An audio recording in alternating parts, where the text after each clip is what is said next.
Hi, I'm Megan Tremarch from Waltham, Massachusetts, and this is the Rosie O'Donnell Show. On today's show, Marissa Tomei, Dr. Michael Blum, Rob Brown, and Kelly Ripa. Hit it, John!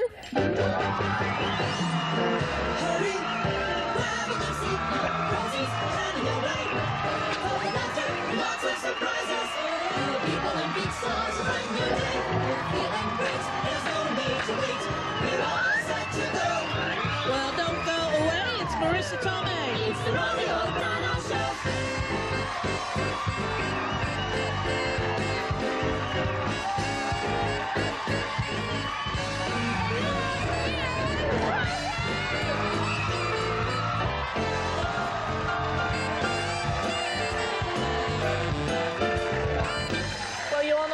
I am about gun safety. So when I heard about the program my next guest started in his community, I asked him to come by and share his inspiring story with us. Please welcome Dr. Michael Blum.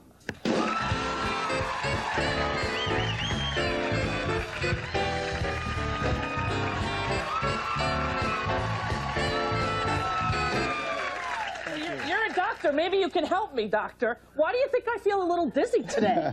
You're a physician. You just come off the holiday. You think that's what it is, Right, mainly? right. Yeah. All the excitement of Christmas the last couple days. But maybe it's my blood sugar. Somebody said that, right? That you can have blood sugar levels that can change your... Exercise. Exercise. There you go. Yeah, I've been working out a lot. That's good. That's good. It's good to see you. Thank you very much for being here. My pleasure. My pleasure. You're a pediatrician. I'm a pediatrician. And where do you practice? I'm in Overland Park, Kansas. And? It's fabulous. You have a large practice there. Large practice and growing every day. Now, when did you come up with this idea for gun locks? A couple of my patients have suffered injuries from guns, accidental injuries. And I was talking to one of my fathers, who's a policeman for the Overland Park Police Department. And I said, I need to show parents how easy it is to lock up a gun. He says, let me think what I can do. And he came up with the idea of giving me a model gun that they use in the police academy. They practice. Right. So he got me some guns. The city of Overland Park donated 2,000 locks, and we passed them out in pediatric offices around the greater Kansas City area, and we're trying to protect the kids with them. I think it's a wonderful thing. Now, what was the reaction of the patients that you, was everyone receptive to this concept? When I initially started asking the questions, it was kind of interesting. I would get calls from fathers. Why are you asking my wife if we've got a gun at home? Right. And I'll say, well, that's what you pay me for, to talk about safety. I talk about curling iron burns, and is your smoke alarm working? Have you changed your batteries? And gun safety is one of the things. If there's a gun in the home, it needs to be locked up. Right. And did you have any resistance? Were people saying that's not right, you shouldn't be doing that? I got a few calls from peripheral people from the NRA, right. Saying, what are you doing talking about guns? I'm not talking about getting rid of guns, although that's the safest way to protect a child, is to not have any guns in the home. Mm-hmm. But the next thing is, if you are going to have firearms, they ought to be locked up. Right. And they ought to be stored safely. Were you surprised at the number of patients that actually had guns in their home? Amazing, amazing. Yeah. When I asked the question, are there any guns at home, about 30% of my practice has guns. Mm-hmm.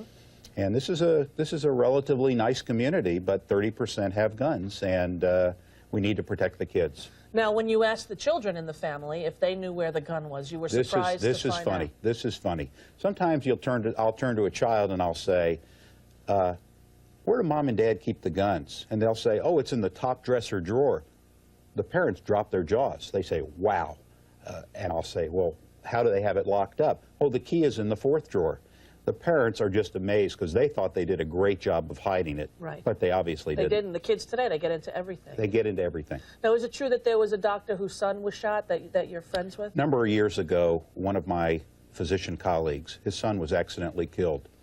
And we went to the funeral, and it was amazing to think that here's an educated person who had an educated son and accidentally died. I said, there's something we've got to do about it. And this started me thinking, and every time I read an article about a child being killed, I said, there's got to be another way we can do it. And other than outlawing guns, we've got to protect the kids. I said, if it's going to be a gun in the home, the parents have to take some responsibility and lock them up. Okay, now this is the plastic gun that they made for you there at the police department. Exactly. And these are the two different kinds of locks that people can buy. Exactly. So explain to me how easy that is. This is called a trigger lock. It protects the trigger. And very simply, it's locked. Some of them have combinations. Another lock that somebody can buy, which is the ones we're giving out, are these cable locks. And it can be put through the barrel of a gun to disable it so that it can't shoot. The other nice thing about this is it can be locked like over a coat rack or something and can be hidden so that even thieves can't come in and find the gun. So this is a very nice, simple lock. It helps to deter kids from accidentally being injured. And you have given out about how many of those? Oh, we've given out thousands already. Yeah. And we'd like to give out more. We'd like to have every home that has a gun ought to have a lock and ought to have it locked safely.